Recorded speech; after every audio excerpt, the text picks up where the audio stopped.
पाठ 13 बहादुर। सहसा मैं काफी गंभीर हो गया था, जैसा कि उस व्यक्ति को हो जाना चाहिए जिस पर एक भारी दायित्व आ गया हो।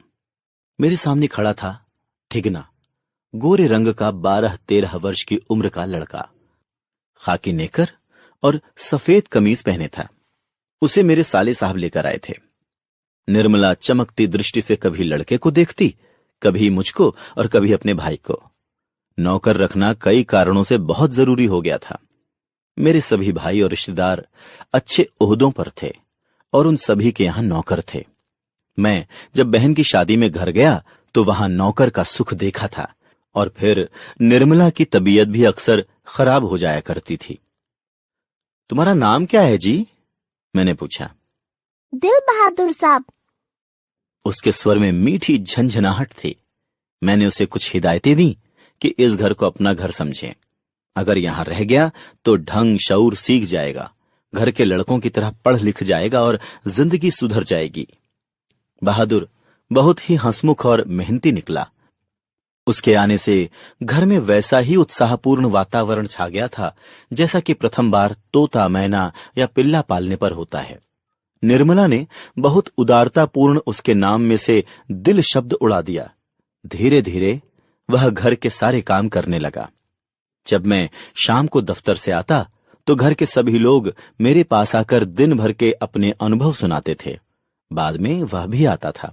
कई बार मेरी ओर देखकर सिर झुका लेता और धीरे धीरे मुस्कुराने लगता। निर्मला कभी कभी उससे पूछती थी, बहादुर, क्या तुम्हें अपनी माँ की याद आती है? नहीं। क्यों? निर्मला ने पूछा। वह मारती थी। इतना कहकर वह खूब हंसता था, जैसे मार खाना खुशी की बात हो। तब तुम अपना पैसा माँ के पास भेजने को क्यों कहते हो? निर्मला ने पूछा। माँ बाप का कर्जा तो जन्म भर भरा जाता है। वह और भी हंसने लगता है। निर्मला ने उसको एक फटी पुरानी दरी और चादर दे दी थी। शाम को काम धाम करने के बाद भीतर के बरामदे में एक टूटी हुई बंसखट पर अपना बिस्तर बिछाता। इसके बाद कुछ और भी चीजें उसकी जेब से निकलकर उसके बिस्तर पर सज जाती थीं। कुछ गोलियां, पुराने ताश की एक गड्डी, कुछ खूबसूरत पत्थर के टुकड़े, कागज की नावें। वह कुछ देर तक खेलता था। दिन मजे से बीतने लगे। मैं अपने को बहुत ऊंचा महसूस करने लगा। निस्संदेह बहादुर की वजह से सबको आराम मिल रहा था। घर खूब साफ और चिकना रहता, कपड़े चमाचम सफेद। किसी को मामूली काम करना होता तो वह बहादुर को आवाज देता, बहादुर एक गिलास पानी, बहादुर पेंसिल नीचे गिरी है, उठा। इसी तरह की फरमाइशें। मेरा बड़ा लड़का किशोर काफी शान शौकत और रौब दाब से रहने का कायल था, और उसने बहादुर को अपने कड़े अनुशासन में रखने की आवश्यकता महसूस कर ली थी। फलतः उसने अपने सभी काम बहादुर को सौंप दिए। सवेरे उसके जूते पर पॉलिश लगनी चाहिए। कॉलेज जाने से पहले साइकिल की सफाई जरूरी थी। उसकी फरमाइशों में यदि कोई गड़बड़ी हो जाती तो किशोर उस पर हाथ छोड़ देता। रोज ही कोई ना कोई ऐसी बात होने लगी जिसकी रिपोर्ट पत्नी मुझे देती। किशोर को मना किया पर वह नहीं माना, तो मैंने यह सोचकर छोड़ दिया कि थोड़ा बहुत तो चलता ही रहता है। लेकिन कुछ दिनों बाद एक और गड़बड़ी शुरू हुई। निर्मला को मोहल्ले की किसी औरत ने यह सिखा दिया कि परिवार के लिए रोटियां बनाने के बाद वह बहादुर से कहे कि वह अपनी रोटी खुद बना लिया करे, नहीं तो नौकर चाकर की आदत खराब हो जाती है। यह बात निर्मला को जच गई थी और रात में उसने ऐसा ही प्रयोग किया। वह अपनी रोटियां बनाकर चौके में से उठ गई। बहादुर का मुंह उतर गया। वह चूल्हे के पास सिर झुकाकर चुपचाप खड़ा रहा, पर उसने अपने लिए रोटी नहीं बनाई। रात भर वह भूखा ही रहा। पर सवेरे उठकर वह पहले की तरह ही हंसने लगा। उसने अंगीठी जलाकर अपने लिए रोटियां सेकीं। अपनी बनाई मोटी और भद्दी रोटी को देखकर वह खिलखिलाने लगा। फिर रात की बची हुई सब्जी से उसने खाना खा लिया। लेकिन निर्मला का हाथ खुल गया। बहादुर से कोई भी गलती होती तो वह उस पर हाथ चला देती। उसको मारने वाले अब घर में 2 व्यक्ति हो गए थे और कभी कभी एक गलती के लिए उसको दोनों मारते। मैं कभी कभी इसको रोकना चाहता, फिर यह सोचकर चुप लगा जाता कि नौकर चाकर तो मारपीट खाते ही रहते हैं। बरसात बीत गई थी। आकाश दर्पण की तरह स्वच्छ दिखाई देता। मैंने बहादुर की मां के पास चिट्ठी लिखी थी कि तनख्वाह के पैसे भेज दिया करूंगा, पर वहां से कोई जवाब नहीं आया। फिर मैंने बहादुर से कह दिया था कि उसका पैसा मेरे पास जमा रहेगा, जब घर जाएगा तो लेता जाएगा। एक दिन रविवार को मेरी पत्नी के रिश्तेदार आए।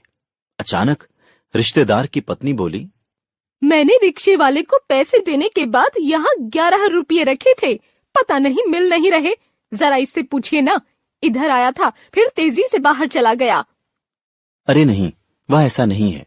मैंने बहादुर की ओर तिरछी दृष्टि से देखा। वह सिर झुकाकर आटा गूंथ रहा था। उसके चेहरे पर संतुष्टि एवं प्रफुल्लता थी। तुमने यहां से रुपए उठाए थे? मैंने कड़े स्वर में पूछा। मैंने नहीं लिया बाबूजी। बहादुर का मुंह काला पड़ गया। पता नहीं मुझे क्या हो गया था। मैंने सहसा उछलकर उसके गाल पर एक तमाचा जड़ दिया। मैं आशा कर रहा था कि ऐसा करने से वह बता देगा। तमाचा खाकर वह गिरते गिरते बचा। उसकी आंखों से आंसू गिरने लगे। मैंने नहीं लिया। वह सुबकता हुआ बोला।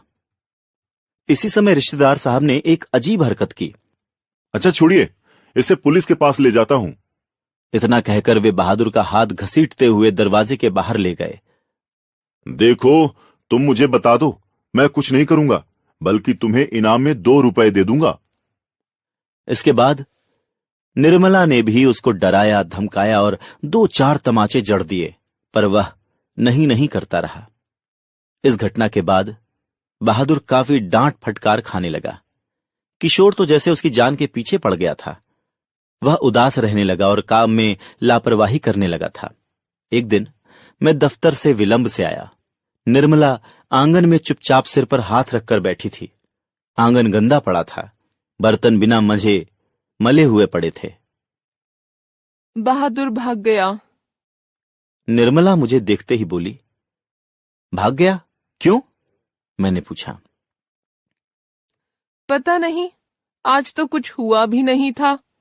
वह सिलबट्टा लेकर बरामदे में रखने जा रहा था कि सिल हाथ से टूटकर गिर गई और 2 टुकड़े हो गई। शायद इसी डर से भाग गया कि सब मारेंगे। निर्मला ने बताया। कुछ ले गया? मैंने पूछा।